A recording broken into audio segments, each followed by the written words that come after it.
वाले बच्चे हैं ना, इंग्लिश मीडियम में आप साइंस दे रहे हो, लेकिन एसएसटी में ऐसा है कि आप हो इंग्लिश मीडियम सेक्शन में, लेकिन एसएसटी को आप डिफाइन कर रहे हो हिंदी में ही, ठीक है, पेपर में। तो आप वैसे ही रखना, हिंदी में ही आपको उसके आंसर देने हैं। पेपर आप हिंदी में लिख रहे हो कि इंग्लिश में लिख रहे हो, वो पूछा जाता है। वो आपको ध्यान रखना है, जैसे आपने बोर्ड में दिया है, वहाँ प्री बोर्ड में दिया है, प्री बोर्ड में आपकी ऑलरेडी एक प्रैक्टिस हो चुकी है, ठीक है। यहाँ पे आप इंग्लिश मीडियम सेक्शन में हो, ये नहीं पूछ रहे वो।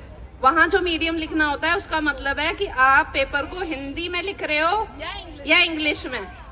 एसएसटी को भी हिंदी में लिख रहे हैं तो वो हिंदी मीडियम है। साइंस को अगर हिंदी मीडियम में लिख रहे हैं तो हिंदी में है, और कोई हिंदी वाला साइंस का है और वो इंग्लिश में लिख रहा है साइंस को, तो वो इंग्लिश मीडियम है। यहाँ तुम्हारी क्लास का सेक्शन नहीं पूछ रहे वो, ठीक है, क्योंकि ये पेपर अलग हो जाते हैं। इंग्लिश हिंदी अलग चेक होते हैं, वो सब हिंदी मीडियम की बेंच अलग पैक होती है। समझ आ गया? पेपर स्टार्ट टू एंड करना है। एमसीक्यूज छोटी एबीसीडी वाले भरने हैं, एमसीक्यू की डिटेल नहीं भरनी।